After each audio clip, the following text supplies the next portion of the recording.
Also get mugs, and of course our brand new limited Amber Turds stained blanket. That's right, just for your bed or wherever you need it. So head on over to Mixed Tees now and get all your apparel and goodies from Midnight's Edge.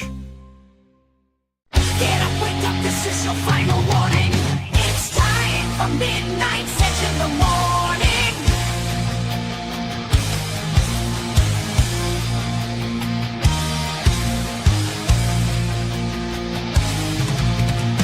The gang is ready to go and it's time for the show.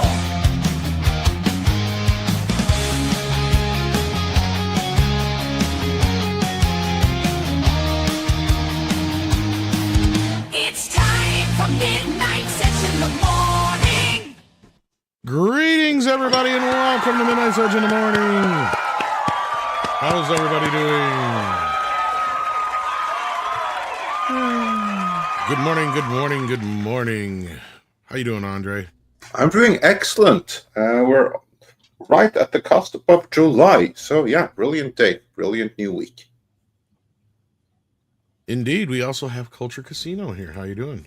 Hey, I'm great. Looking forward to today's show. We've got some great movie news and box office numbers to talk about. And I have to tell you, I am encouraged with the mid-budget film, but I'm not encouraged with the latest box office total. But we'll get to that. Indeed. Sorry about that. We also have Chris Brawley here from Bleeding Fool News. How you doing?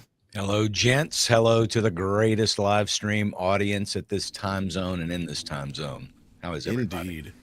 We also have Scribbles, a.k.a. Scribelight here. How you doing? Doing all right. I have my Ouija board ready to summon Paul Walker for the show. Awesome. Speaking of Pauls, we have Paul Chato here. How you doing? Uh-oh. I'm good. I'm in my kitchen, so I'm allowed to eat on camera. You are. What's on the menu this morning? Nothing It's that's ever stopped you before. hamburger on a on a bun. that I Sourdough bun? made. Yes. Yay! We're having fried fish with sourdough batter tomorrow. Mm. Very good. sounds Sourdough. good. It's I had a what's for bagel. dinner Mm-hmm. and lunch, apparently.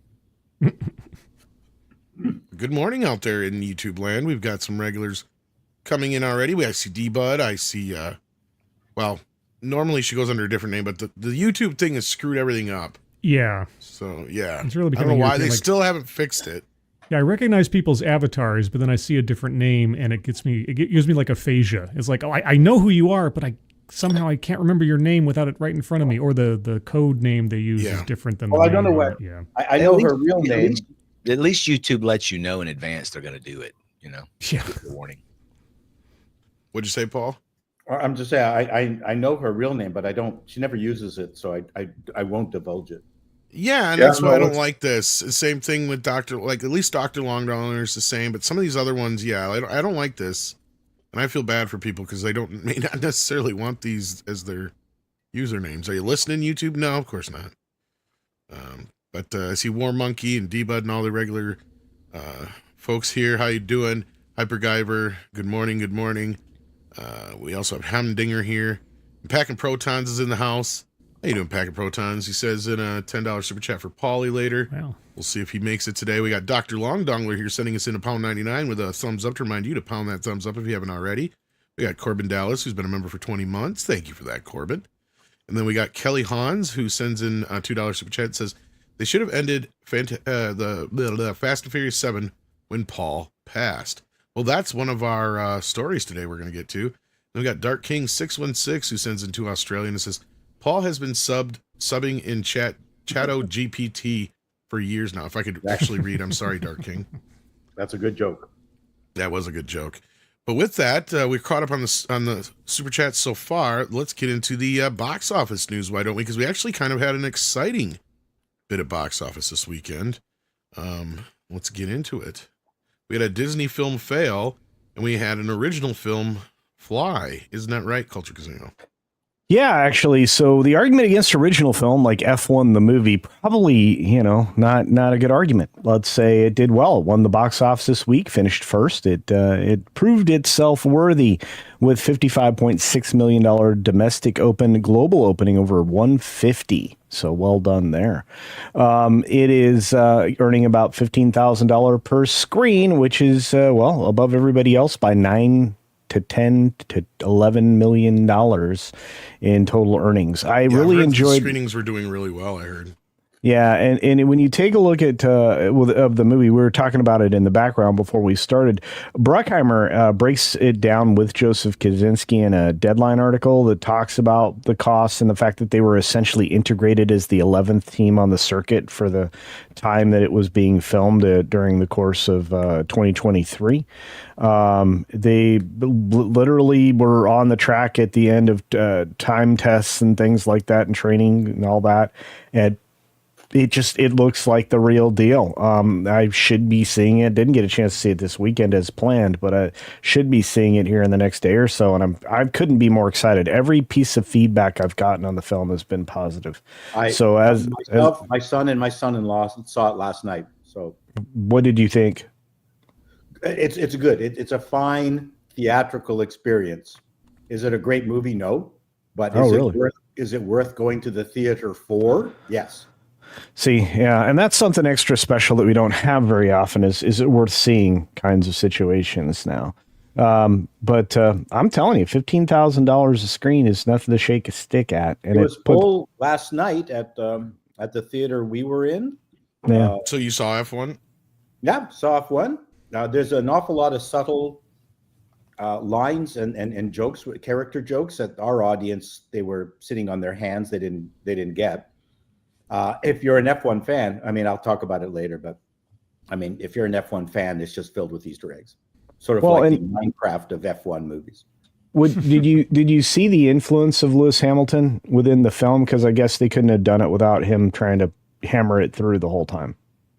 Well, I would say his influence is there because he allowed himself to lose. I think he got paid respectively to get beaten. Well, regardless, I just think it speaks volumes when the world champion of his caliber is like trying to steer this project to success. So. Oh, you know what? It is such a well done movie on so many levels. I don't think it's as rich an experience as Top Gun Maverick. I mean, just in terms of the moving parts, but in terms of if an individual goes, damn, we have the technology to put cameras into F1 cars, and I really want to give people the experience of an F1 race. Now let's construct a story around it just to give me the excuse of having all this F1 footage. The movie succeeded. I mean, there's multiple reasons for wanting to do something, right? And Brad Pitt is just fantastic in it. I mean, the movie is basically Brad Pitt goes fast. I mean, it's fantastic. He is such a charismatic actor in this movie. It's well done. That's good. That's Brad Pitt's biggest opening ever, I think. Really? Yeah, it's bigger than World War Z. He's absolutely perfect in this. This is the Top Gun Maverick director, right? Yeah. Yes, and writer. And Bruckheimer, with the best producer out there for action. Yeah. So yeah. It's like I give them full marks for giving me a reason for going to the theater. See, you don't have to have a brilliant movie. Every movie has its own reason for being. This is a weeper. Oh, this has got the top 4 female. This is a fried green tomatoes, and it's got these. Every movie provides you a reason, and this movie is a throwback movie in that, number one, you see all the money on the screen, like every cent. And that to me, and go see it in IMAX if you can. I mean, this is a really good experience. There's lots to recommend it. I loved Kerry Condon in it. It was nice to see her not in Banshees of Inisherin. dealing with those two morons. Yeah, she's hot. She's great for an old bird. I'm glad to see a movie like this doing well. I mean, it's almost funny that if you'd have had Tom Cruise in it instead of Brad Pitt, that they could have just made it a Days of Thunder sequel. Like, it sounds like That's actually a wasted opportunity. It's and on it's its kind way. of funny It's because on you know its what's way. hilarious is that this was the actual weekend to the day 35 years ago that Days of Thunder came out. The scuttlebutt. That's the scuttlebutt, though, right, Chris? Is that we could get some kind of a crossover of these two properties? Potentially. Yeah. Well, Tom Cruise, being his movie star at the age of better 12, be. was out complimenting these guys. Have a great movie this weekend. Great job. I mean, Tom Cruise is Yeah. I'm Is that what glad was he- for was he both doing Brad. that? I'm glad for Brad and the director. Yeah, That's I think right. I heard something about that. So Tom Cruise was out shilling for the movie in a positive way. Yeah. Oh I yeah. believe so. Congratulating them. Yeah. Yeah. Because he And knows Andre was saying Kaczynski. something. Oh, sorry, Yeah, go ahead, Paul. Yeah, I sincerely hope that there will be some kind of crossover, because if there isn't, F1 just made Days of Thunder 2 redundant. Yeah, they did. I think that you have to Remember cross how you over. had those two years? Yeah, Like, you and had West Side Story and that other one I forgot the name of, but one We need made we the need an other interview with the redundant. vampire reunion. That's yeah, what we yeah, in Greece and Greece too. So anyway, no, it just makes logical sense and good if you can bring both of those power superstars, the last of the Hollywood star, back to the screen together. I think that's extraordinary. It's not like they haven't acted together before, right? I mean, Cruise and No, Pitt. but I see what Andre's saying, because, yeah, like, what else are you going to do with Days of Thunder other than basically the same storyline? Yeah. That's Well, what there's- Rob was that's saying. the Interview with a vampire. This reunion. movie just made Days of Thunder redundant unless it's a crossover. Okay. Well, I'll tell you something. The career trajectory of the character that Brad Pitt plays perfectly aligns with a potential Tom Cruise Days of Thunder showdown. yeah. I won't Yeah. tell you what it is. I don't want to spoil the movie, but it just, you would believe it without a doubt if they ended up meeting just based on how Brad Pitt deals with his life. I just realized that what was that Ford versus Ferrari movie? Yes. Uh-huh. That was Mhm. originally planned as a vehicle for Pitt and Cruise. Actually, they were doing a different movie, something like Bad Ride or something. And then when Ford versus Ferrari came up, I'm 99% certain that they were both planning to team up in the movie. So this could still happen. Well, Days of yeah. F1 Thunder. the part of the production values is how they just use the backgrounds and the actual racetracks, and how they managed to sneak in those moments where the fireworks were being shot off in Bahrain, and it's the screen is filled with stuff that is not CGI. Yeah.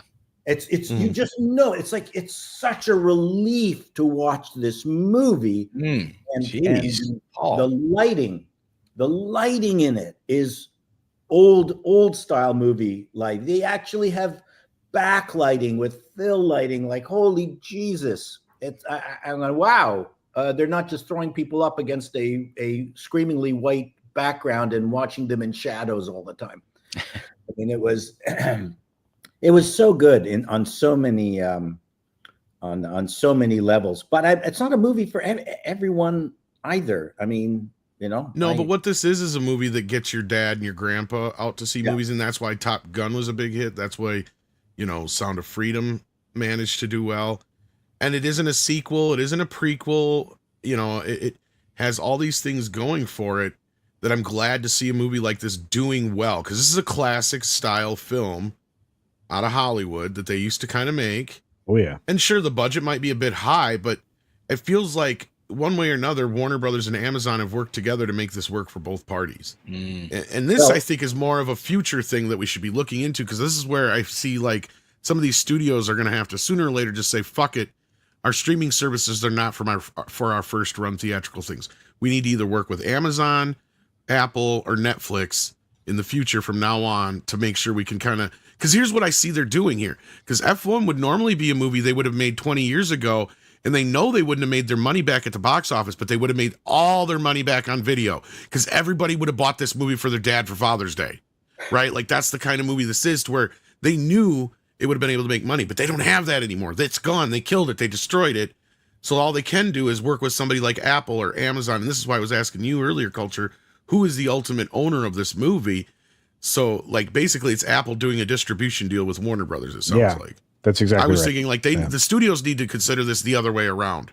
I They agree. need to start thinking that way. I agree. And look, I mean, the future here is unwritten, but in a conversation that was had with GQ, the director here, Kaczynski, was actually talking about a crossover between Brad Pitt's Sonny Hayes and Cole Trickle, which was the character in Days of Thunder, for kind of a follow-up to the original Days of Thunder. So See, this is what I'm saying. yeah. I mean, people look. If you look at how these racing movies are made, you're often just amazed by the technology that's involved. And in the racing industry, $300 million is nothing, especially in F1. I mean, Mercedes probably spends that in R&D on a car. Oh, yeah. So it's just, yeah. And by the way, that's the other thing. The big hero here really is Mercedes for allowing my the use God. of one of their cars and everything else. So yeah. Well, Yeah. they do power an awful lot of the cars in F1. They're a supplier of engines. I want to mention one other thing is that they show the real tracks, and the second track they show is the Hungaroring, where Ellis and I are going to go. That was by accident. The Ellis and I are going to be at that track. Oh wow! A week today. Oh wow! Nice. So All right. That was like Ellis and I were giggling like girls watching the Spice Girls, live. We were just going, "Oh my God, there's the Hungaroring. We're going to be there in a week, watching That's a race." so cool. Holy smokes! That's so cool. Yeah, and again, I mean, even the Vegas circuit was featured there, wasn't it? Yeah. So I mean, they really did go and follow them around for the whole season and just kind of make their way onto the tracks and everything else. So it's just cool. There is a way you can do a Days of Thunder follow up that isn't the same storyline and doesn't have to be a crossover. But that's the only other way you can do it is basically Rocky Balboa, this thing, and that is you have Dick Trickle coming back after years and years and years and deciding I'm going to race. Dick Trickle. Well, Dick Trickle's the real racer he's based on, okay? Jesus Christ. He's right. Oh, He's right. man. You want to make... No, I'm serious. That's the dude's name. You I mean, are he killed right. himself, but still. I would too if I had that name. The crossover I want is F1 with Free Jack and Emilio Estevez's character. Well, okay. Jeez. So the racing movie they were originally going to make was way back in time. I think somebody here mentioned it, but it was called Go Like Hell. That's And it. and they were paired together for that. But it's funny to me that we are so focused in on this when one of the most anticipated horror films of the year couldn't open. Wow. Megan. Yeah, how do you open below Elio? Here's where you get to. Okay, here's two things. Well, first, let's address Elio real quick because that's the thing where you said, and you were right, 100% cultures. People are putting out a bunch of shit like, you complain that people don't put out any real, regular, original films, and yet here we go. Here's Elio, and you're not out seeing it. It's like, no, motherfucker. Nobody asked for Elio. You're the idiots that spent twice the money on it, right? Andre had to reboot. Well, it's Tumblr. It's Tumblr art too. I mean, it's just not appealing looking. That's all. And you're arguing, trying to make this argument when an original film is the #1 film at the box office, and it's technically overperforming. Like that is the dumbest argument I've ever heard in the world. Block. That's an instant And then you block, also have on the other end of this Megan 2, which comes in and fucking fails. And I'll tell you why this movie failed. I got every reason in the movie. We got a postmortem coming up that I helped write about this. Oh, good. Because I'll tell you right now, this was the dumbest move in the history of movies, next to a few of the other ones we've seen in the last few years. Because you had Megan, which was an original slasher horror franchise that came out of nowhere and was a huge success for them. Now, Yeah. it wasn't a blockbuster, but it was a success. No, So what massive did they success. do? Instead of making Megan's Revenge, they tried to do the Terminator thing, and they just completely turned Terminator off 2. all the horror audience off. Right. Yeah. When people that I trust in the sphere that follow horror like I do are like poo-pooing the movie, I'm like, uh-oh, this is gonna be bad, because I really wanted it to sparkle. I thought the opportunity was there, but there's something missing, Tom, and I don't know if you spotted it or maybe somebody else on the panel, but there was no virality in any of the marketing that they did for this film like there was in the first one. Did you notice that, or is it just me? No, they tried, and that's what I'm saying. It failed. This was stupid. There's a rule when it comes to horror films, right? And that is the second one, you got to be bigger, you got to be badder, and the bad guy always gets their fucking revenge. That's why they're usually called like Freddy's Revenge. You know?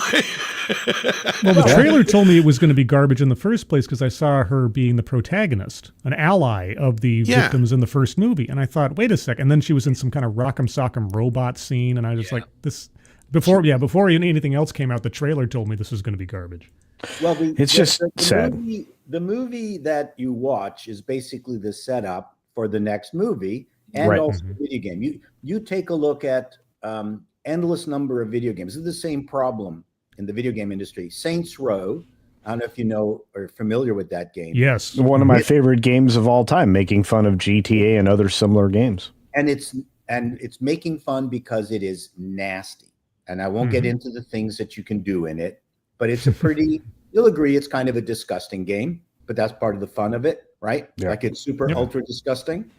Yeah. And then the producers of Saints Row got captured by the bunnies of Embracer. goodness. Woke And they mind. completely took out the thing that made Saints Row fun, was that it was puerile and disgusting. That was the whole point of Saints Row. You can't take that out of the game because that's what you're promising the next purchaser of Saints Row. That's And right. Saints Row 2 was a massive failure.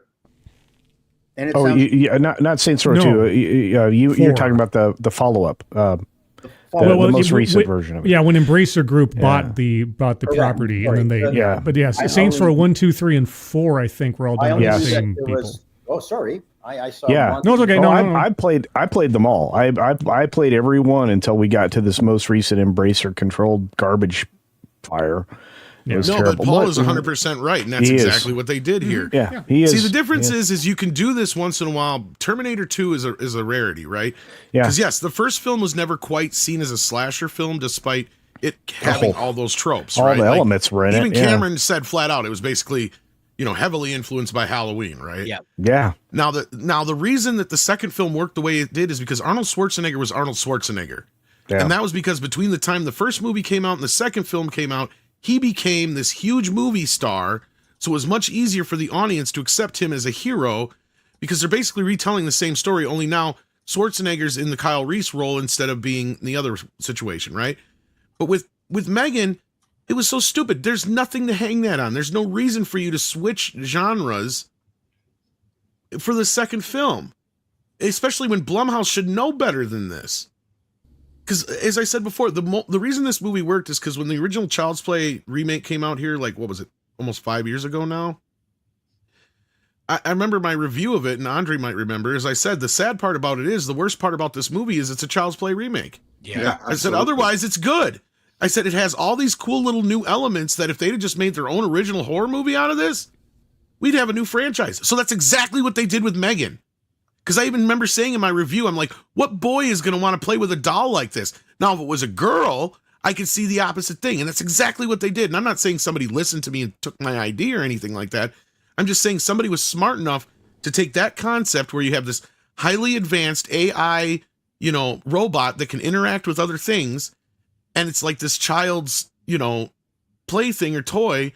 And it becomes this fucking killing machine. And that's exactly what the first movie is. And now, so the second movie, they're trying to pretend that, like, and that's the other stupid thing, is like, you'd think you learned your lesson the first time when you built one. No. They built another one now that's even worse, right? So that's why they have to go back to the original one to have her help them. It's like, what horror fan is going to want to see this movie? You've turned off the entire horror audience. And the reason the first movie was a $100 million hit in the box office for the US is because you got the horror audience plus some of the general audience. So now the only people that showed up were the general audience that actually cared. Because you completely turned off the horror audience now. They're done with this. They took one look at this and they said, bye. Well, it also didn't help that the Megan character is now a transgender pride icon that they were pushing a few weeks ago. Yeah. Yeah, see, that's the other things that are going to this, the girl power business. And yeah, keep note of that, Andre, because I didn't even get that in the script, by the way. Yeah, no, I was very well aware of that. I was like, are we sure that this is that it's a good idea to link this movie in with Pride? Because that's... I think the Pride movement is bereft of a lot of good ideas. You're not going to please the audience that way, let's say. I mean, if you really want to reach a niche audience, yeah, go for it. But, I guess. Yeah. But then you're looking at, are you going to expand the audience beyond those that were going anyway by doing that? I disagree a little bit. Go ahead. I disagree a little bit just on the sense of the horror audience is usually the audience that's more acceptable of these kind of broader ideas and have had more gay characters and other characters in them in the past. That Look part at I don't Clive see Barker, for instance. Exactly like that. If you're doing horror, though, yeah, yeah, that's the difference. This is no longer horror, and I get it. The first movie they pulled back on it. They made it PG-13, but they released the unrated version on video, right? Yeah. But now here they're aiming this at an audience that has now it's not there. Like, I just don't know who they're aiming this towards. Because what 12-year-old girl is going to be interested in this? Because when the first movie came out 2 years ago, they wouldn't have been old enough to watch it anyway or care. And that's who it feels like they're gearing this towards is 12-year-old girls. Well, it didn't land with anybody, and that's a bigger problem. But yeah, it's just neither fish nor foul for it not to beat Elio, which is in its second or third weekend. Second, right? Yeah, this should have at least been the second. It definitely should have been in second or third place. Yeah, and the thing is I was expecting Megan to finish in second place behind F1. I thought that was a no-brainer, and I was wrong. Yeah. I thought third place would be How to Train Your Dragon, and fourth place would be Elio. Elio is a piece of dung, and everybody knows it. It fell another 50% in its, second opportunity at the box office. All of us talked about how dismal the receipts were going to look for that. I don't know that it'll make 100 million domestic at all. I don't know about the rest of you. And I challenge it to make 200 million global, but we'll see at the end of the day. I just was a good weekend for horror at all. No, well, it actually was this year has been very good to horror. Megan just made the misstep, right? You had 28 years later. You had the Final Destination movie. It did, but I think that's because of the word of mouth on it. Like, again, the horror people will show up that first weekend. Yeah. Right? And they did for 28 years later, and they did for Final Destination. Yeah. But they sure as hell didn't for Megan. No. What's neither fish nor foul? It's just like, is this even horror? What are we doing here? What's going on? That's what I'm saying. I think they messed up. And Blumhouse should have known better. Like, that's my point is like. They're taking a shotgun approach these days, it feels like. Something, because this is redonkulous. And this is the reason I'm so passionate about it, guys, is because I feel like this is a wasted franchise. I love Rubber Monsters, Killer Dolls, you name it. That's like my jam when it comes to this kind of stuff. So to sit here and see what could have been probably potentially the next big horror franchise just take a nosedive in its second film. Yeah. That's kind of depressing. Because I was rooting for a Chucky versus Megan. Right? Like, yeah, no kidding. Did you watch the TV series, Tom? Did you watch the Chucky TV series? I did up until the third season. The second season turned me off. Right. Yeah. I remember watching the ABC movie. Can't remember what the name of it was, but it was dolls that picked up knives and went after people. And are you talking about Trilogy of Terror? Yes. And I remember, and who was it? Kellerman? Yeah. Starred in it. And I mean, I guess I was teenager-ish. And that thing on regular terrestrial TV on I think ABC, you're thinking of Karen Black. Karen Black, yes. Because she's in all three stories, yep. Okay. Yep. Scared me to death. I could not believe that they did something like that on regular TV. It's actually pretty good for a TV movie. You're not wrong, yeah. Oh, my God. And from back in the day, too. I mean, that's... Is that the one that's got one of the stories is a wrapped up arm in butcher paper. I think so. It's Yeah. either that or because I got Falling both of them here. Yeah. She's even in the second one, but they even bring back the little tiki doll for the second one too. That was the Yes. The little that's tiki right. doll guy, yeah. And the effect in it was great. I mean, that really was the first Chucky, right? Yeah. Kind of. I mean, I'm sure they got a lot of inspiration from that and Talking Tina episode of Twilight Zone. Yeah, and, for sure. Some of that kind of business. I have to tell you, for 1975 film, the little tiki doll thing was amazing. Oh, yeah. There was also a Twilight Zone episode that was very much like the Anthony Hopkins movie. What's Magic? Magic. Oh yeah, Magic. Yeah. Yep. That was very good. So that story that's another one I'm sure that had a lot of inspiration on it. But yeah, I always felt like Chucky and Megan to sort of owe something to the old film The Bad Seed, which was also kind of The Good Son was kind of a remake of that, obviously, but you have this sort of innocent little childish figure in the form of a little girl who turns out to be an absolute psychopath that nobody wants to suspect, that kind of thing. Oh, my daughter. well, it's good. Sorry to bring back memories. Sorry, Paul. Sorry, but it's kind of like the original Child's Play. It wasn't gonna be actually a killer doll. Like through the entire movie, you weren't sure if it was the kid or the doll. Right. So they set it up in this way, and it's still kind of in the script if you kind of watch the movie, because even with a few of the bits, they even kind of set it up to where everybody thinks Andy's the one who killed his babysitter and all that kind of stuff. Yeah. But yeah, that's kind of the whole thing. And then in the original script, it was called Blood Buddies, and Chucky wasn't named Chucky; it was called Buddy. But then My Buddy came out, and they had to change the name. Oh, that's right.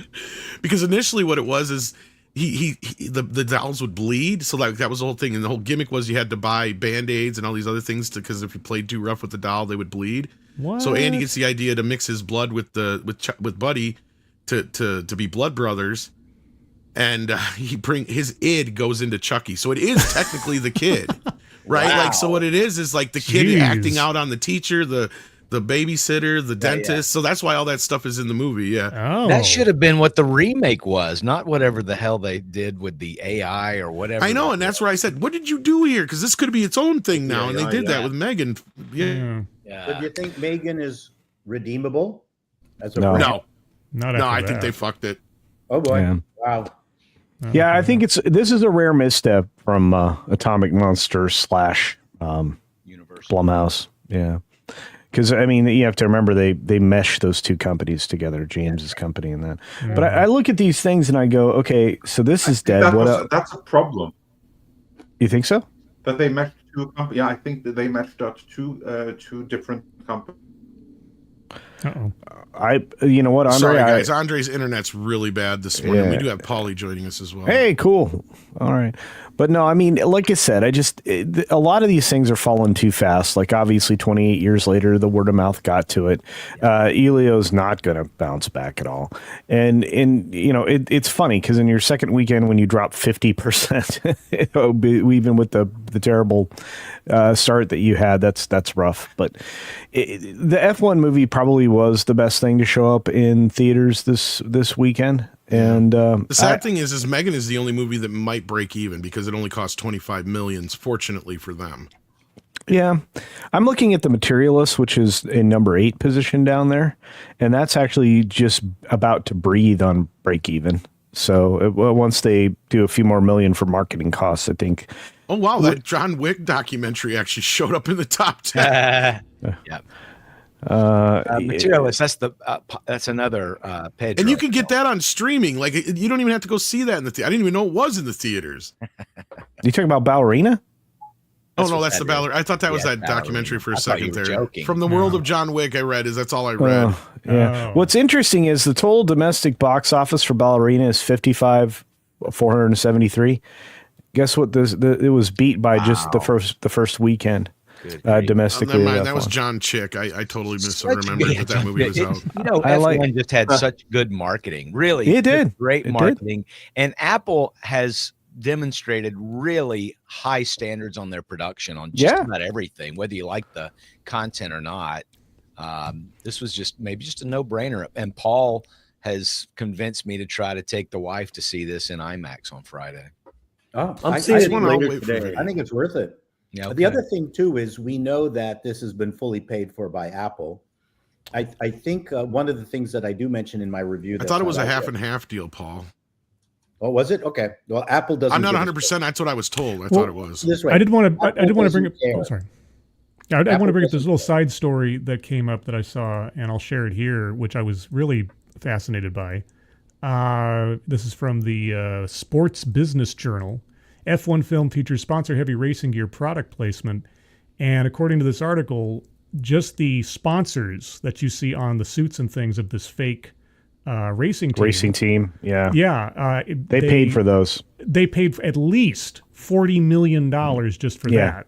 And so if you add that into the production budget and everything else, I mean, that's kind of crazy by Well, itself. they had a lot of offsets again, in the fact that Mercedes gave them a car to use is insane because those cars are crazy expensive. Yeah, I'm not so worried about this movie making its money back. Go They, ahead. they Sorry, got Paul. an F2 car, by the way, that Right. was reclad as an F1. My son spotted it immediately. He said, the tire width isn't wide enough. Yeah. Immediately, Yeah, another track isn't wide enough. Yeah. I'm going to see it later today. I think it was a great time to put this out too, because Formula One racing has just exploded Yeah. lately. So I know this thing's going to do well internationally. Well, Also, it's do in they the dumb middle it down, Paul, in the movie? Do they kind of dumb it down a little bit without too much exposition, so you can keep up if you're not affluent in F1 Formula Yes, racing? you will not have any problems.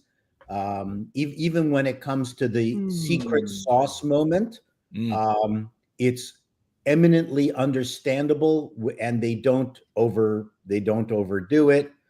Right. I mean, there's some unrealistic things like girls in the pit crew, but fine. It's Apple, sure, It's, whatever. it's Apple. It's a modern thing. Yeah. Javier Bardem and Pitt together had a riot, and you absolutely believe their relationship. I think it's maybe the most fun part of the movie is how they interact. Because Now, do we have a? Oh, finish, Paul. I'm just saying, you've got two adults.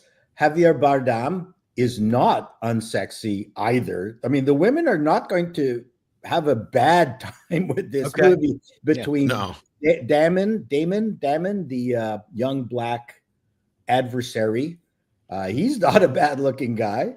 Okay. And Damson Idris.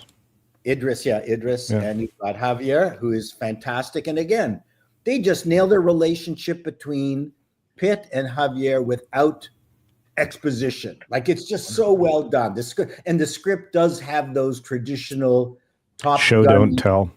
well, not just that, but they have the quips. There's a few quips in there that are just absolutely fantastically funny and realistic. And from a comedy perspective, there's two ways to deliver a joke. One is it's a joke. Number two, it's a human being, an individual character with a sense of humor that is delivering a scathing line or something because it's coming from them. That's how the joke is delivered, because they're a funny person. You know what I mean? Yeah. And there's tons of that in there. Like, it's really, really nice. Well done. That sounds great. She loved Top Gun Maverick. We didn't really want to go see it, but loved it when she got out of it. On that note, Rebirth will beat it. Any ideas, Culture? Well, before we get to Rebirth, because I have a question on that note, that specific note, because that was what I was kind of wondering too, because that's one thing I like about Cole Trickle's character in Days of Thunder, and I don't mean that he's the main lead. I mean that he has a scene that he literally says, "I don't get this stuff. You need to explain it to me." Yeah. And he's basically the audience, right? And that's the character we need. Is there a character like that who helps us explain to the audience who's not into this F1 stuff like your son, Paul? Well, the thing with F1, in many ways, it's not technical. It's not like NASCAR where engines are exposed. F1, you get 3 power units. No one is fucking around with valve timing or head gaskets or chains in it. If an engine blows, they've got one in a crate. They pull it out, stick it in. It's a power unit. There's not wrenching in F1. You know, like it's not American, right? Everything's done ahead of time. Everything's done ahead of time. It's modular. Yeah. Everything is off-site. So in that sense, it's really realistic, and you're not getting, no engines are torn apart because you couldn't. These things are closed 6-cylinder units that make over 1,000 horsepower. Yeah, they're very intricate Swiss watches is what they are. Perfect. Yes. Yeah. So I mean, in that sense, no one is dumbing it down. It is what it is. It's quite well done. From that perspective, sure, there's shit that happens that it's movie shit and not F1 shit, but who cares? Like my son movie shit. But yeah, so Chris I was hate asking movie about shit in movies. Jurassic Rebirth. Yeah. Has anybody here seen it yet? Because I know they did do a special screening. So Culture and Paulie. Yeah. Paul Lee. So I said Paulie. Paulie, Boombaye. Paulie, Boombaye. You gotta say it louder, Tommy. So tell us now, guys, is this movie any good? Because we have a new cast, new situation here. Culture's waving his heads no. SpaghettiOs. Well, is it better than any of the last three? I mean, No. Maybe better than the last one. Look, Fallen Kingdom was the worst one of the 7, I think now of these Jurassic movies. This is one of the top 7. Look, that's the nicest thing I could say, other than most of the film was in focus. I think that this may have exposed Scarlett Jo's ability to act in certain situations. That from the very beginning of the movie on, you're going to be like, I thought she could act. And stuff like that. The scene in New York where you open, I was like, this is incredibly flat and really dumb. And everything that was about to happen before somebody got killed off, you knew who was going to get killed off next. It is like telegraph the movie. She's really going ultra feminist now. This was certainly female centered. There's no argument for that.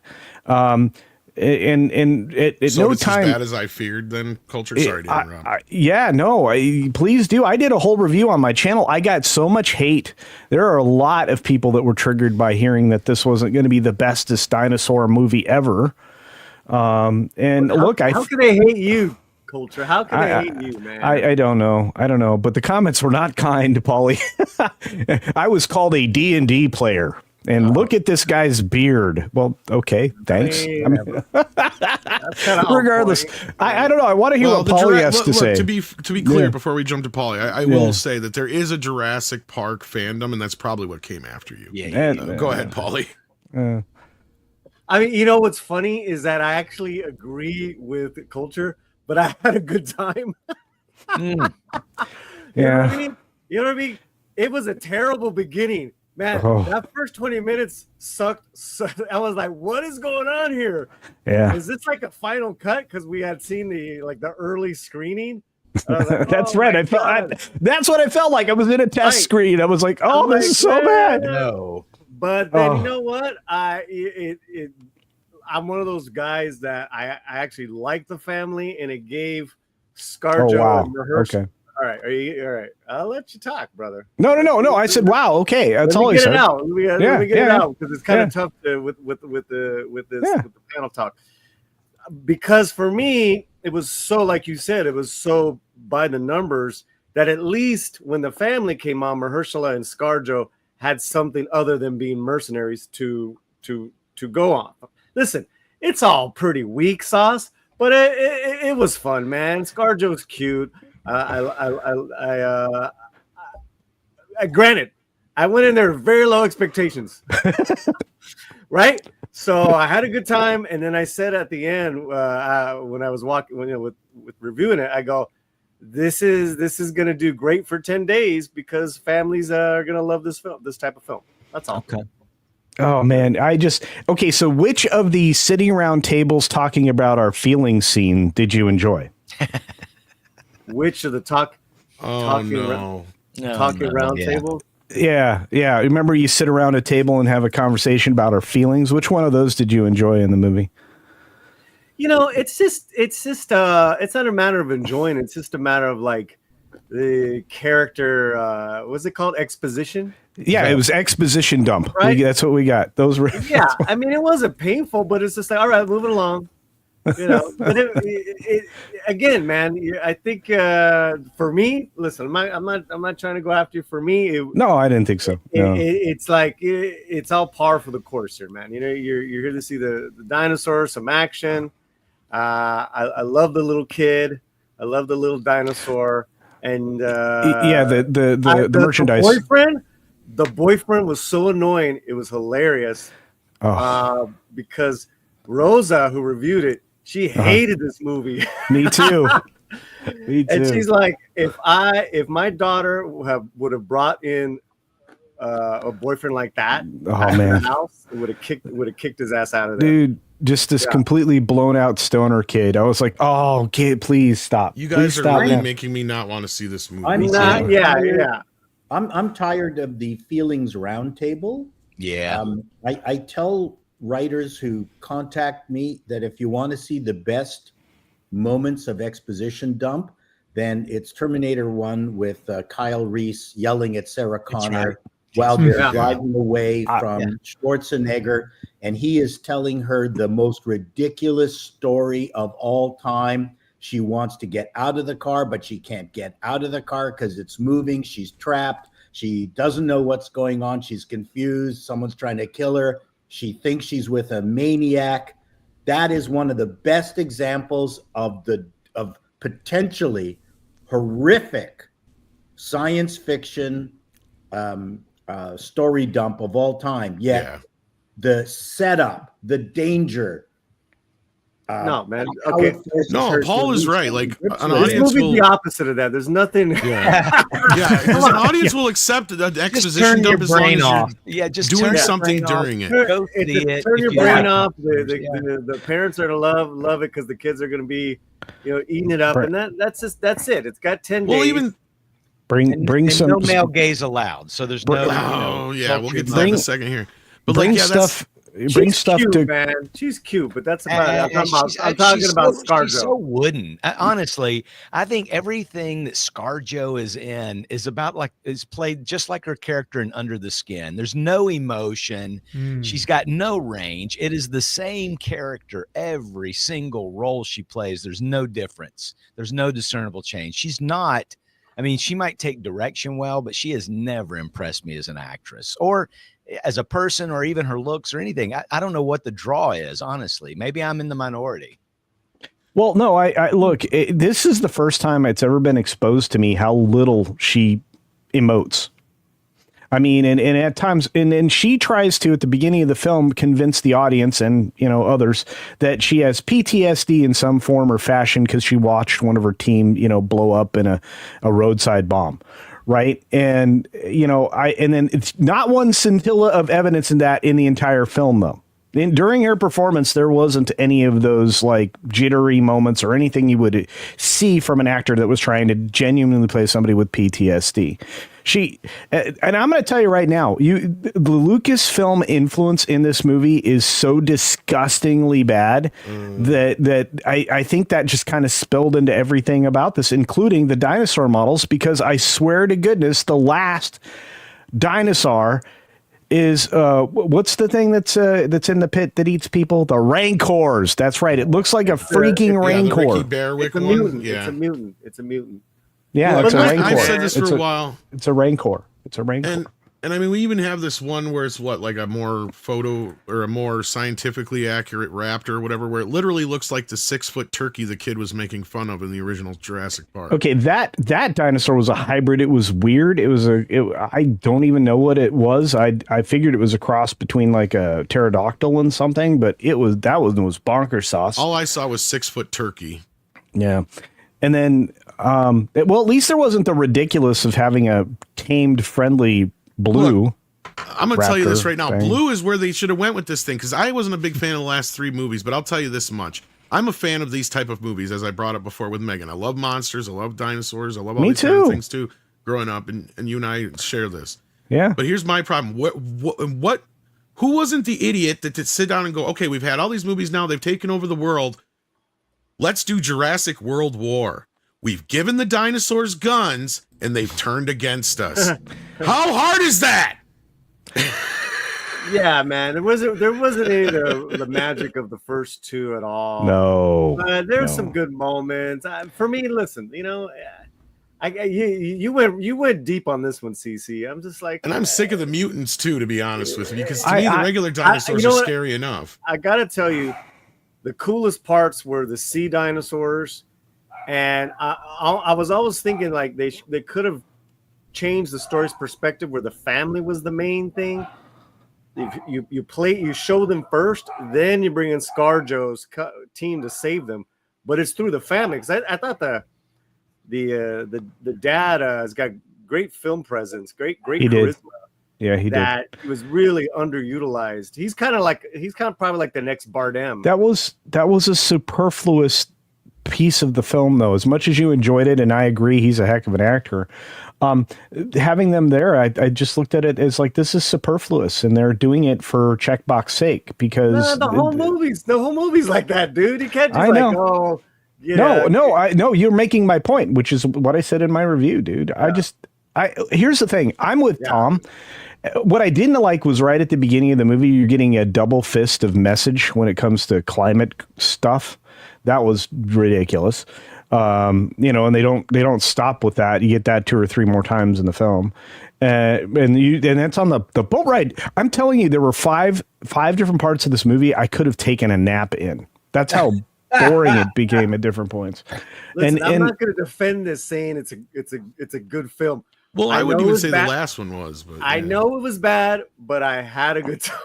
I know, and there's nothing wrong with that. It's like me and Showgirls, dude. I will never go after you for something like that. Right. Like, I think Showgirls is one of the greatest movies ever made. And that's probably why it's hard to predict this movie's potential this weekend, because you guys are making a lot of good points. And that's the thing. And as I said before, the Jurassic franchise does have a fan base, right? Like, it's not like it doesn't exist or they wouldn't be billion-dollar movies. But the last 3 movies have had pretty much the same trajectory as the Star Wars films. And now we have a situation where you don't have Chris Pratt, you don't have any of the original actors.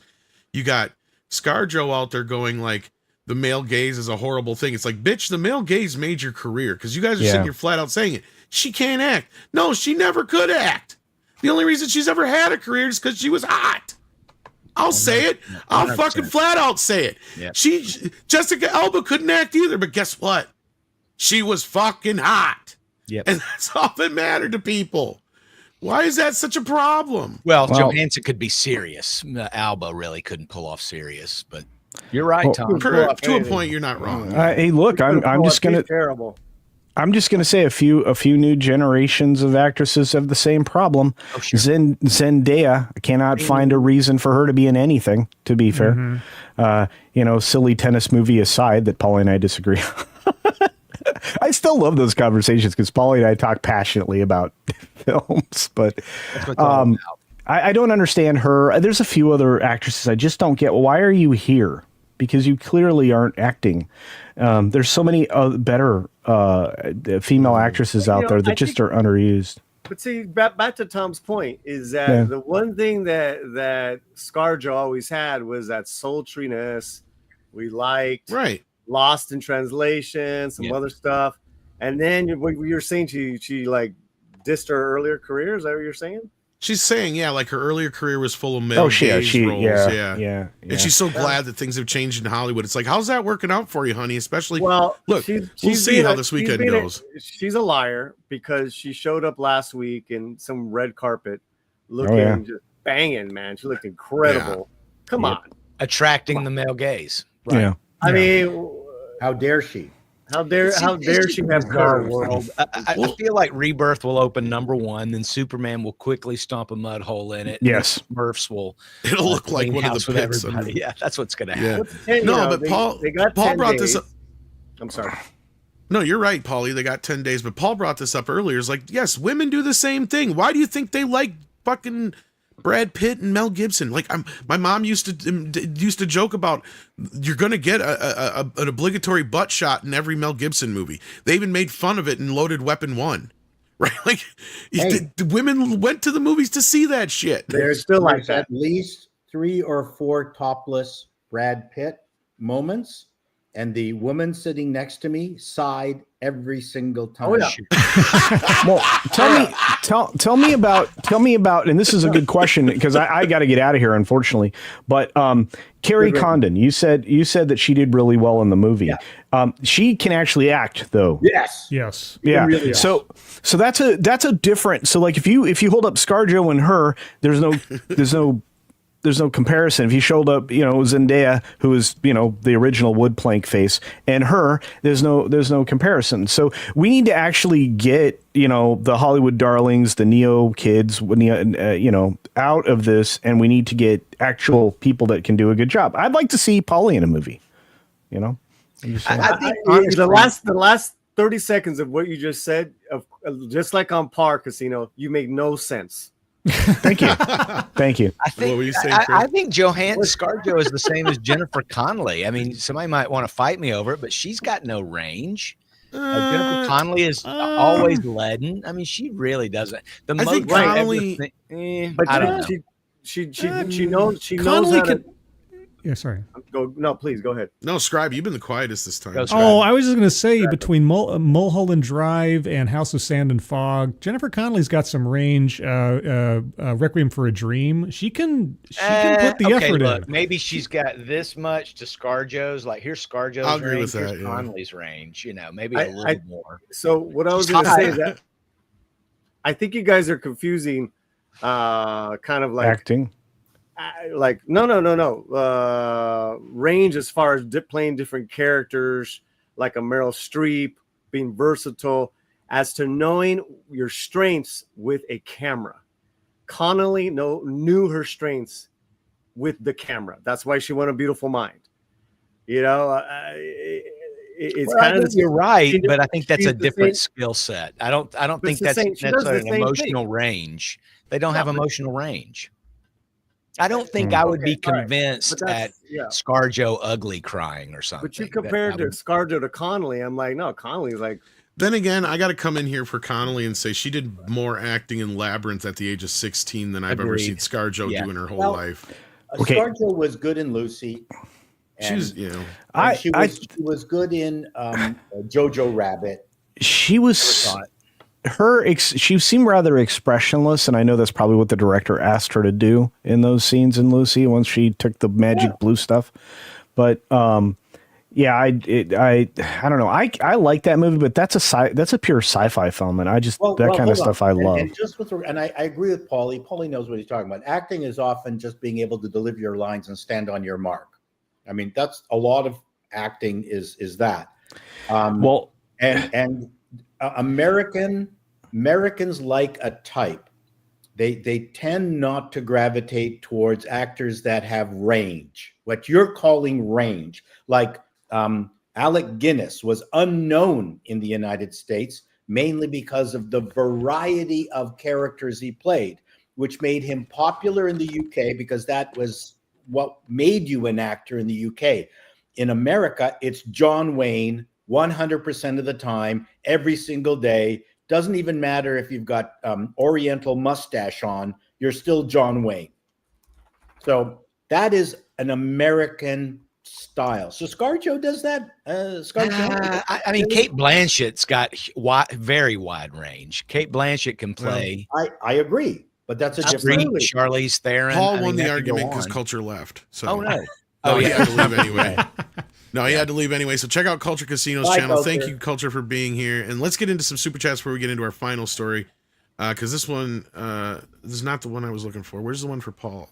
Paulie, where'd it go? I saw the Here it is. latest trailer in the theater with Superman, where Superman upbraids Crypto for ruining his crypt. Like, what? Yeah. Like, that was a bizarre. weird scene. What did you do in the house there, Crypto? Did you poo in my cellular chamber? What's going on here? Like, that was weird. Well, I think part of the people that people are misunderstanding, or part of the thing that people are misunderstanding between this and the Lex Luthor saying is that Crypto is technically not his dog. And I don't know if Paulie can answer this or not, but yeah, because it's actually Kara's dog.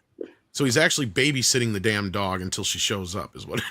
So he doesn't really like the dog, but he still has to be responsible for the dog. Wild. It's kind of, Okay, that's fine. that I at least just that's the found way it that. is kind of in the comic world of things. But I mean, he never says he doesn't like the dog, but I can see that aspect being put into this movie is what I was getting at. Oh, weird. Yeah. I'd never thought of Superman saying But that. Paulie can't say shit, so Pack and Proton sends in 10 and says, for Paulie, later in the stream, because he did show up, if you hated Superman, stay silent. If you like Superman, blink. If you hope James Gunn never works again in Hollywood, cut your camera feed and move. Your move, Latino slant. All right. Yeah. He didn't stay silent. I saw blinks. Yeah. All right, hold on. Oh, Lots of blinks. oh, He's yeah. still here. We don't know. We don't know. You know, you should do what Campy was doing, and now he's just telling everybody what his friends said. You know what? Campia, what's that other bozo? Josh.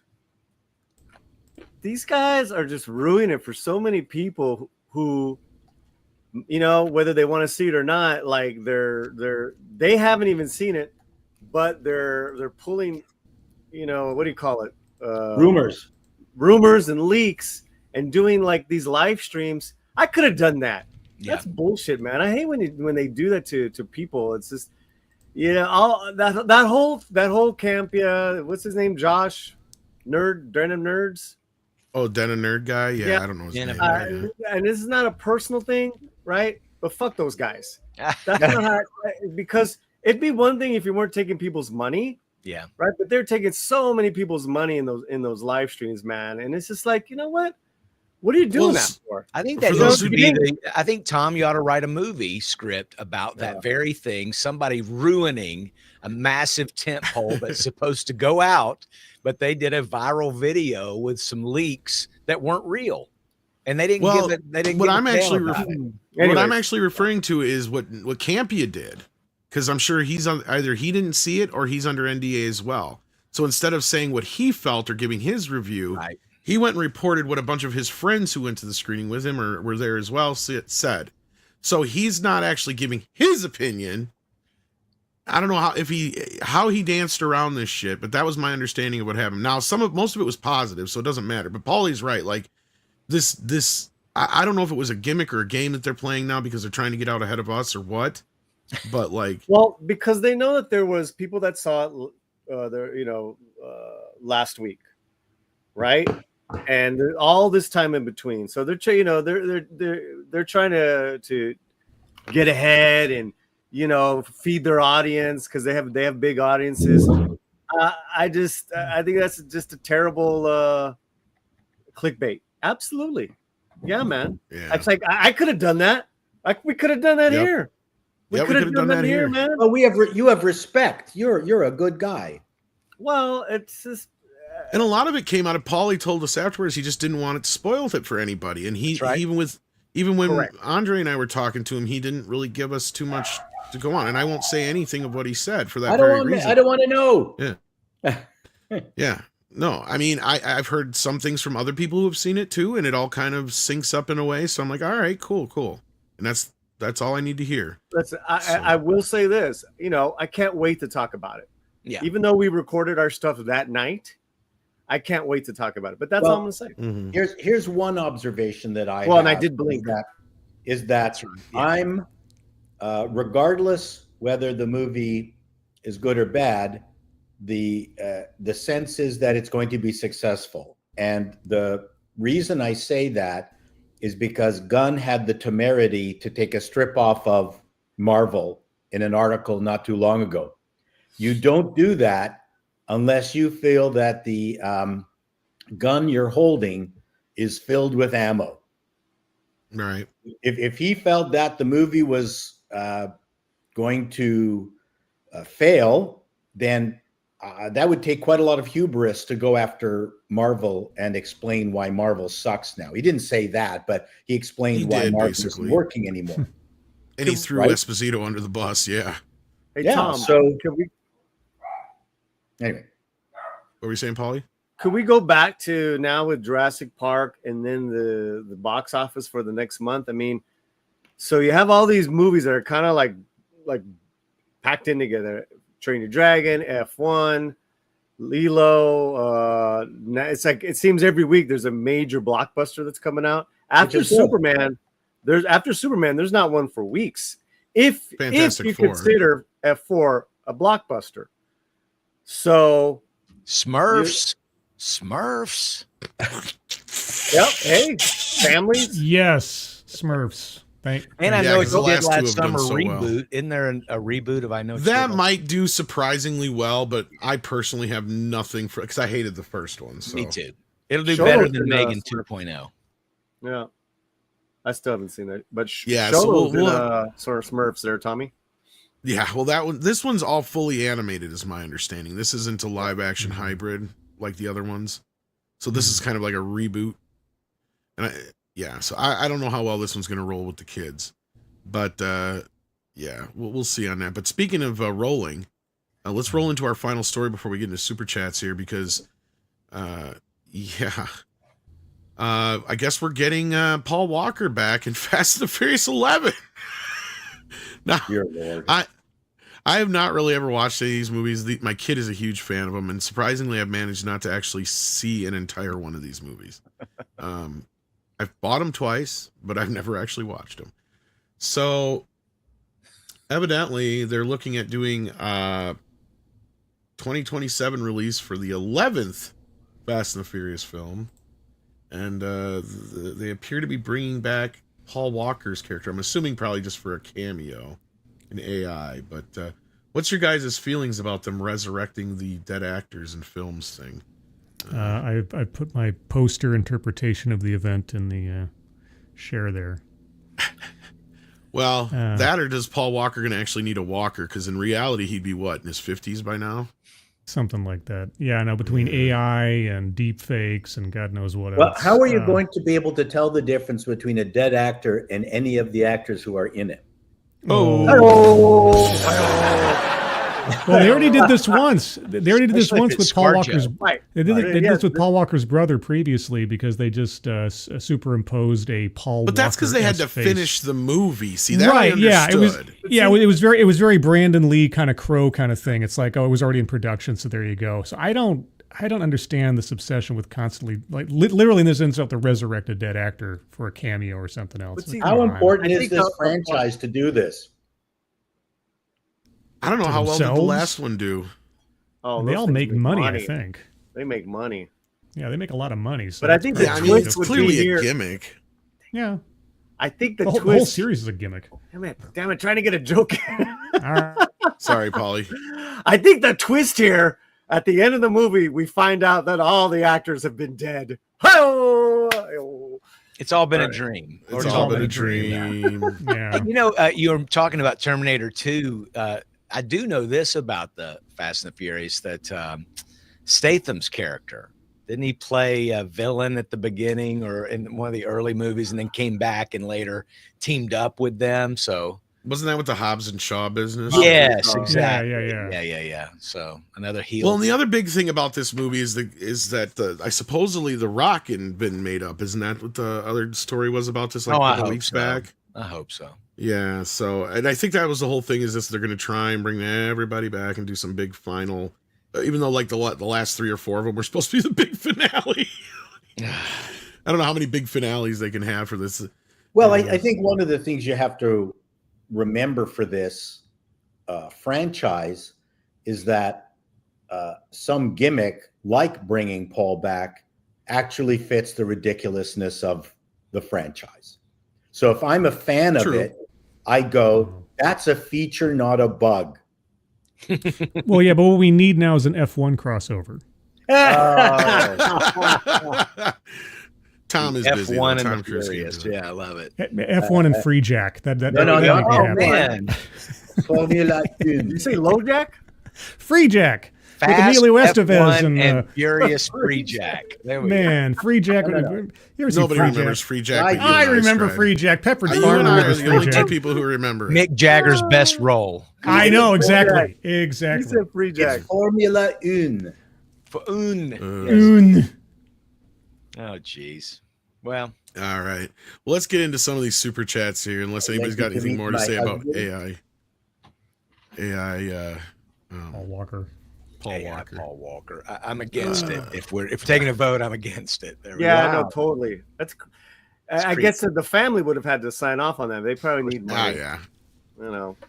And they'll probably use his brother as a stand-in again and all that business. So yeah, it's look, it's Well, sad, but whatever. Maybe Pedro Pascal is gonna.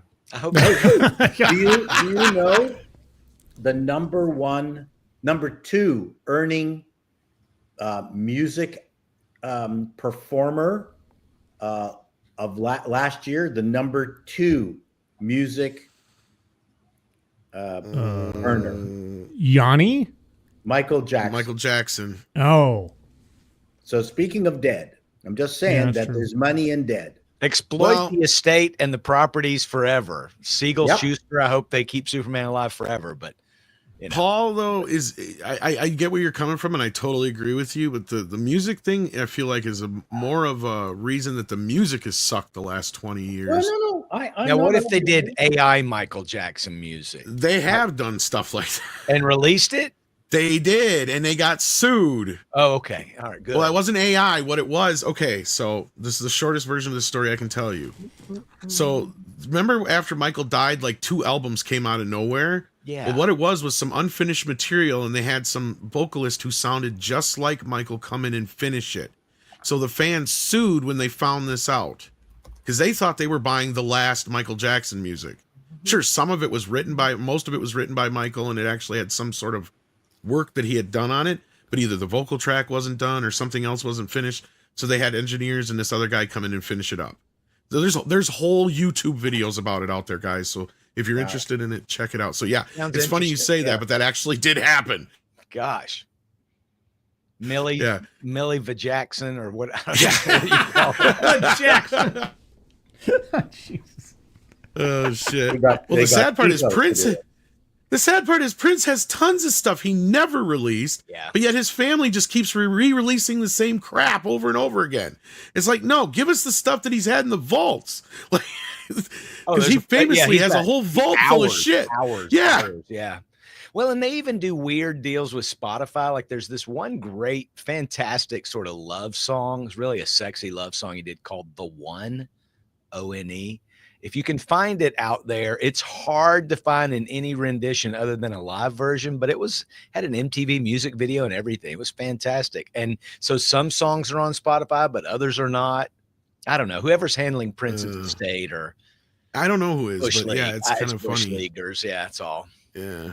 Because he could be ripping it up right now with all that. Easily. He's got because even Kevin Smith had said he could release stuff for the next 100 years and you could get new Prince album every year.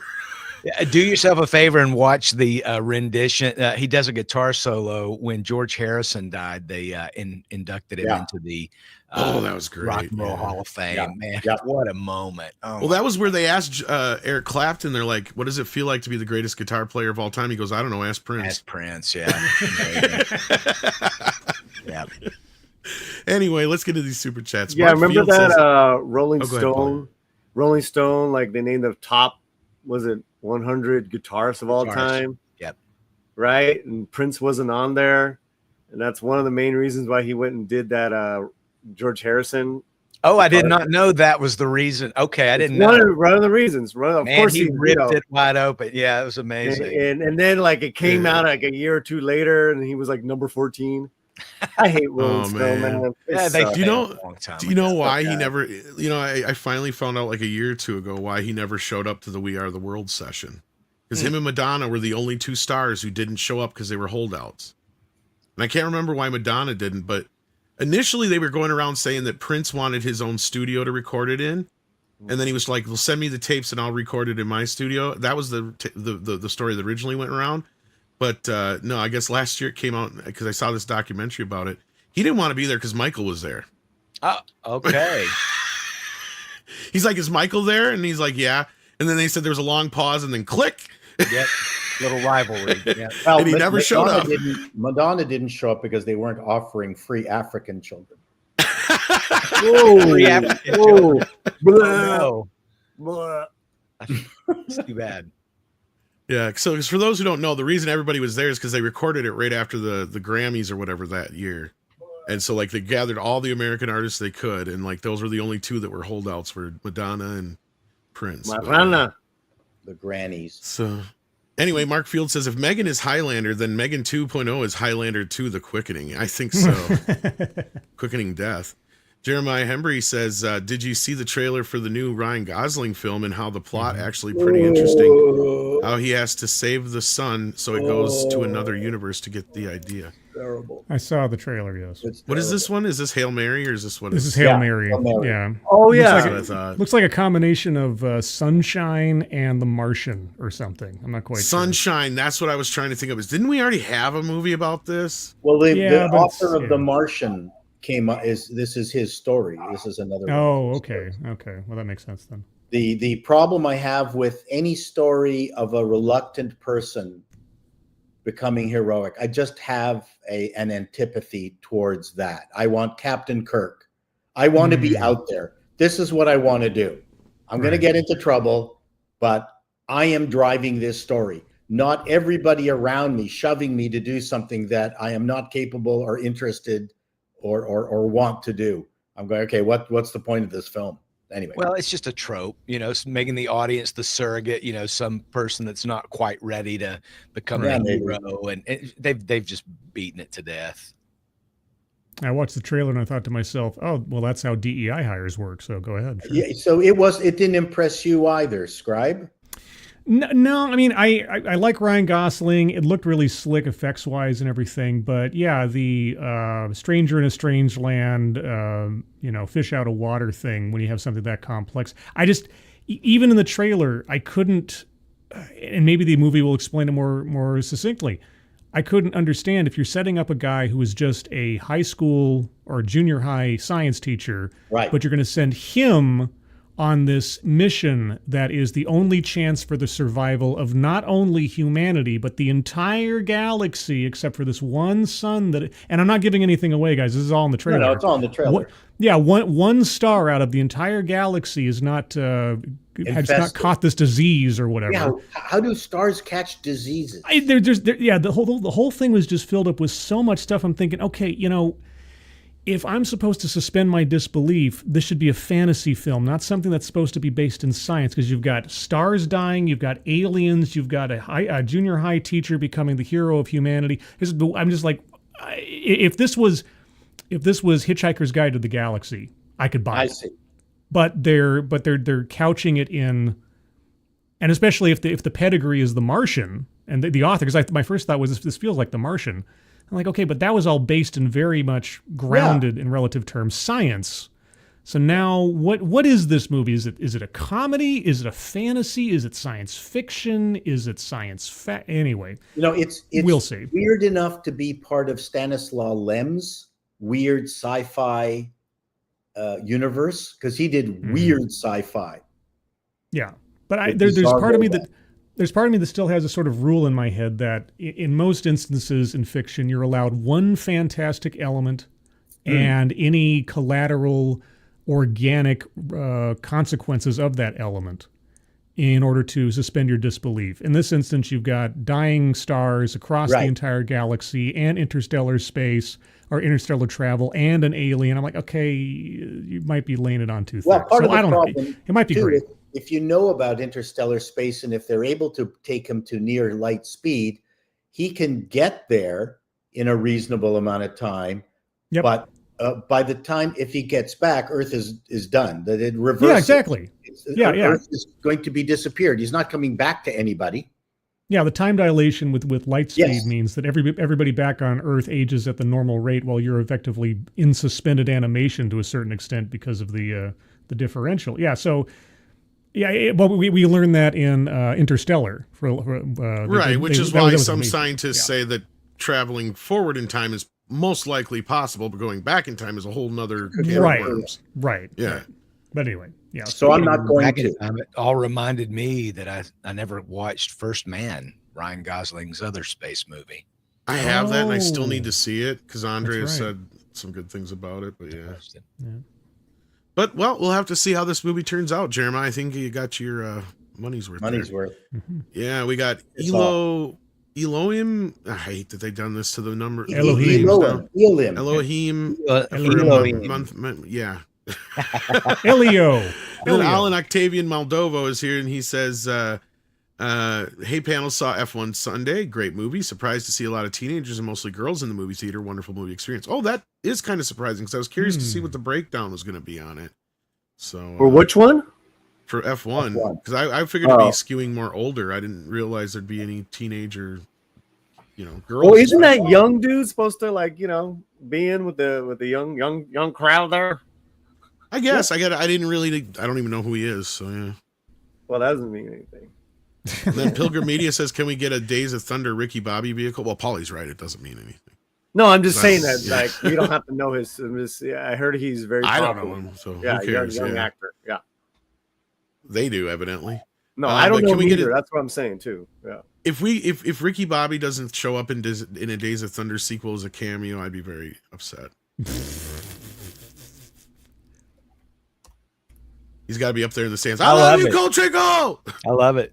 You know what they should have done at the end of F1 is have this 5-second cameo by Tom Cruise in the background and make it like Split was to Unbreakable, where it's just like stealth sequel, something like that. Now that I know who I am, you know who you are. We know who I am. Darth Bobcat gifted a membership. Thank you for that, Darth. And then McGarnagle is here. McGarnagle. Sends in $9.99 and says Superman is being marketed hard towards boomers. I saw them do a special on CBS Sunday morning on Corn Sweat, and my dad knows about it because of AM radio ads.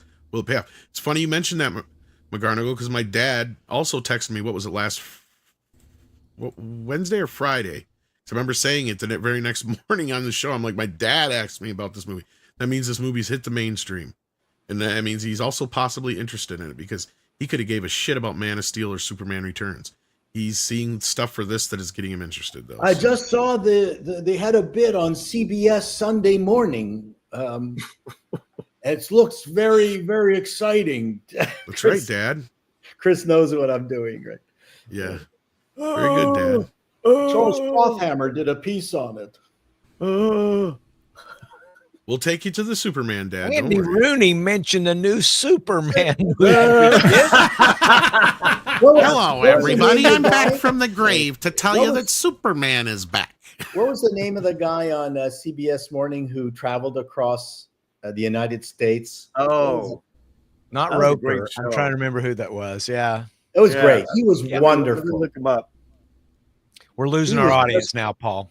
He was just a jewel. Chaos Sonic sends in $2 and says, idea, Puppet Master versus Chucky. Oh, I'm sure Charlie Band would love to license them. No, Dollman versus Demonic Toys. That was great. We also had the Demonic Toys versus the Puppet Master toys that Sci-Fi did. Oh, that was right. That was terrible. That was with Corey Feldman. Yeah. Hyperguyver 2 says, the Megan 2.0 is making me glad that Upgrade never got a sequel. Well, there you go. Yeah, where could you go with that story anyway? Yeah, I guess the creator of Megan 2 is thinking they're going to get like 5 sequels. I hate to be the bearer. Oh, no. Maybe if they do it like Super Smash Brothers style and it's a video game with Chucky and Puppet Master and Megan. That's honestly, actually, to answer, Paul asked a question earlier. I mean, the only way I guess you salvage this now is you take Megan completely back to horror and you literally do like a Chucky versus Megan kind of thing. Why not? That's about the only way you could kind of get her kind of back, I guess. I don't know. So, Chato, were you thinking of Charles Kuralt? Yes, Charles Kuralt. Oh, yes. Yes, I remember him. Charles Kuralt. And as a Canadian, he would take you to small U.S. towns. And he also did a series on grammar, on how to actually speak properly and how different individuals and organizations use words improperly. I love Charles. He was fantastic. Yeah, I remember him. And then Patrick Robinson says Soulmate is the Megan spinoff. It comes out in January. Will be interesting to see how that turns out. Oh, I didn't even know about this. Thanks for the heads up. Yikes, Patrick. In fact, did it make money? Is it making money? No. Okay. Yeah, Rosie gave it like a 5 out of 10, and then Jurassic like 3 out of 10. Man, she was brutal. Brutal. Sorry, I had to hack up along there. Sabretooth Raptor says maybe instead of F4, Marvel should do 28 Mr. Bill Slater. Oh no! Oh no, Mr. Bill! Oh no! Yeah. Wild Man Beyond says, can't wait for the Days of Thunder F1 crossover. Yeah, we were talking about that earlier, Wild Man Beyond, and I think there's some potential there for that. Absolutely. It's easily done based on the clues at the end of F1. There you go. And Superior Name says F1 was a good film, but Ford versus Ferrari was by far superior film. In fact, F1 takes a lot of stuff from Ford versus Ferrari. Oh, really? Oh, okay. I mean, I'm fine Have with you guys that. ever I seen love that? Ford. I've seen Ford versus Ferrari. I liked it. Yeah. Oh, there you go. I mean, I the trailer just made me look like it was like kind of like, you know, Ford versus Ferrari mixed with Top Gun. Yeah. That's Mangold, right? Is this? Yep. Did he do F1 also? Ferrari. No, the guy Scott McQuarrie did F1. McQuarrie? No, Did, no. Maverick Mission and Impossible? the Mission Impossible stuff. Yeah, Yep. Oh, Kaczynski did F1. that's right. Kaczynski did F1. That is right. Yep. so confused. Also did Maverick. Yes. Oh, okay, Maverick. Yeah. Yeah, it was good. Ford versus Ferrari is a great movie. Oh, Ford versus Ferrari is very layered, but done very well. I mean, James Mangold makes some great films. I can't recommend enough a complete unknown. Logan was fantastic. Yeah, Probably one of my favorite superhero spandex movies. Logan. Nice. I don't think there was any well, there might have been some spandex in it. There will be spandex. There will be. But he also did I have not watched it yet, at the behest and advice of my friends who love the Indiana Jones franchise. I have not watched the Diapers of Destiny that he did. Don't. I don't know if Tom is unavailable for the minute, but DS Ford 880 has been a member of the channel for 44 months. Thank you. Yay. Oh, you're back. Okay. Well, I'm here. I'm just kind of around. Oh, I thought you were. Packing protons here. Yeah. It's Fly Me to the Moon. Is Fly Me to the Moon worth looking at? Trailer was interesting, but had ScarJo in it. I Never will saw say this one. it was an enjoyable movie, but it almost felt like it was strictly designed to debunk all the moon landing was faked theories. So, but it was a fun movie, and ScarJo was probably at her widest range of all movies I've ever seen. That she was. You sound like a gynecologist. She was. I mean, you just can't give ScarJo any love. She was effervescent. Listen, she was effervescent. Was a really good flick. Come on. What was? Really good flick. Was that a Netflix movie or was it a theatrical release? No, I saw the theater. It was fun, and Okay. she was effervescent. I thought it was fun. No, there's a fancy word. Kalekioki says Crypto is Superman's dog in the comics. Well, depends on which comics you're talking about. Baby Gun is taking liberties and making it Kara's dog in his universe, but Crypto has always been Soup's dog. In more recent years, he has been Kara's dog and in some other stories, and that's where they're pulling from, is my understanding. Well, that's good to hear. I have to get going. So all right, well, we'll let you go. I'm going to pop in on Paulie later. Since you can't wait for 3 more super chats, go ahead and plug your stuff, Paul. Oh no, if there's just 3 more super chats left, I'll. All right, that's better. Jason Webster sends in 5 Australian to say South Korea's Han Hyo-ju. I always screw these names up. Park Bo Young and Kim Go Eun are all young multiple award winning actresses capable of range and versatility. Well, there you go. Much more than ScarJo. 100%. Hai Ji Wen, Jun Ji Wen, and China's Tang Wei are multiple award-winning actresses with amazing and range and versatility. Well, they're more probably in her I've age always range. loved the kung fu movies where the titles are Bo Ching Hang is being played by Wong Dao Ji. Sing Du Bo is being played by Akna Wing. I mean, it's like, okay. And then the title is Hero. And then they make fun of us. They make fun of us here. Reluctant hero. Ben Johnson is playing John Wayne. Ho, ho, ho. But I understand that. You racist. Yeah. Anyway, Dr. Nerdly says soon AI Michael Jackson will be in concert. AI Tom Baker will be doing the Doctor, and AI Lincoln Kennedy will win in 2054. Isn't the future great, kids? I agree with that. And then finally, Pack of Proton says Smallville, good cast, went on too long. Supergirl, mostly good cast, horrible show. Hoping Superman breaks this trend. Well, we'll have to see. AI Biden will win next time. I hope so. Yeah, Smarter than Did the you real guys see thing. Superman and Lois? I never watched it, but I heard it was pretty popular. Superman and Lois was really well done. I thought that for the budget that it had and everything, it was probably the best superhero show that CW put out. Honestly, it was great. Honestly, Yeah, well, you talk about easy on the eyes, Terry Hatcher. She had some. Oh, range. they're talking about the newer show. You're talking No, about no, not Lois and Lois Clark. and Clark. Sorry, Superman and Lois. Yeah. Yeah, My Lois bad. and Clark Superman is and great Lois. too, though. Oh yeah, Lois I and never Clark. liked the reason I didn't get into the Superman and Lois show then that you guys are referring to is the guy needed to shave. Why? It's that Pedro Pascal thing again. Just shave, man. You know what? Superman Just because doesn't you're grow up. follically He doesn't have a challenged. George Michael Listen. stubble. Give me a break. Listen, Come you're on, follically fine. challenged. You know, No, I kind of. I worded honest. this. Look, I I'm going to back worded Chris this. up on this. I did not like the look of the actor playing Superman. Look. The guy can be a great actor. He probably did fine. I didn't He watch did it just great. because look, I we just com- didn't. It didn't look. we that good to complain me. when we're not masking enough. Then the guy's got a beard, and like he's got a shave. I'm just playing with you. No, What? I would Well, really no, but rate that's him the- as probably one What of the, my substance is lesser. available that would cut his beard?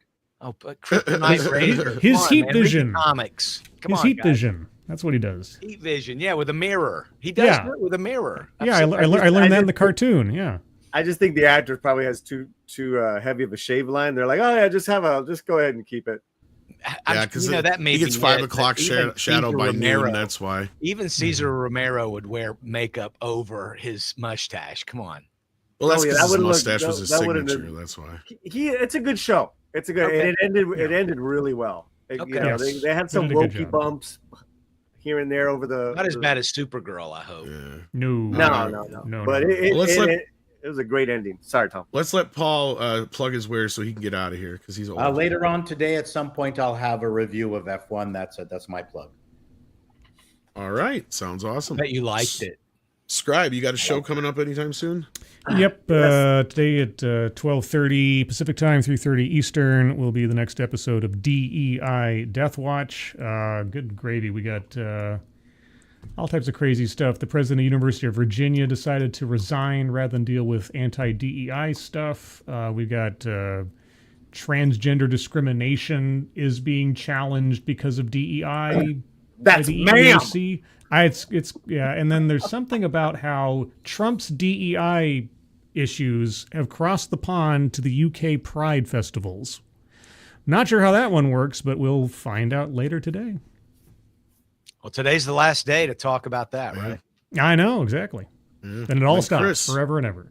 Yeah. Bleeding Fool. It's really strange. The story that's getting all the traffic today is a story that not only came out over the weekend, but it's an old story. How Carrie Fisher admitted in her memoir back in 2016, just before she died, that she had an affair with Harrison Ford off the set of Star Wars. Everybody knew that. I know. I don't know why that. Everybody knew that. I do not know why that is such a big. Even Mark story. Hamill slept with Harrison Ford on the set. Did you see the Everybody. prices? Did anybody else see Corey Feldman talking about the prices that Mark Hamill charges at conventions? Because I just got back from one of those conventions. No, I'm kind of surprised. That's one thing that Corey Feldman has said in the last 30 years that I probably agree with. It was something like $700 for a bulky item being autographed, $500 for premium items, $400 for an 8x10. I will give him that because I've seen him doing like signings and stuff. He's usually pretty, as curmudgeon-y as Corey Feldman is, he's usually pretty good about that. So I got to give him credit. He on does that. them for What's her 40 name? bucks, Jeanette Goldstein. She plays Vasquez. I met Yeah, I know her. what she- yeah. I met her when she was signing autographs. Like 40, 50 bucks. You know, she's Yeah. You know what? She's she's been in- lovely. She's lovely with the people. You know, Yeah. She's been in Terminator 2, Lethal Weapon, Titanic. Means- Titanic. yeah, but people After don't usually Dark. recognize her. Yeah, Now that's a great character actor. After dark. Oh, she's got wide Absolutely. range. I mean, sure Near got Dark. white range. absolutely. Near Dark is what you meant, but yeah. Near Dark. Yeah. Near right, Dark. right. Sorry. Yeah, but she's anyhow, lovely. Paulie, you got a show coming up here, don't you? We got to. This is it. My yearly fundraiser, guys, for the Southern California Animal Rescue Squad that I work with. That's where I got my dogs.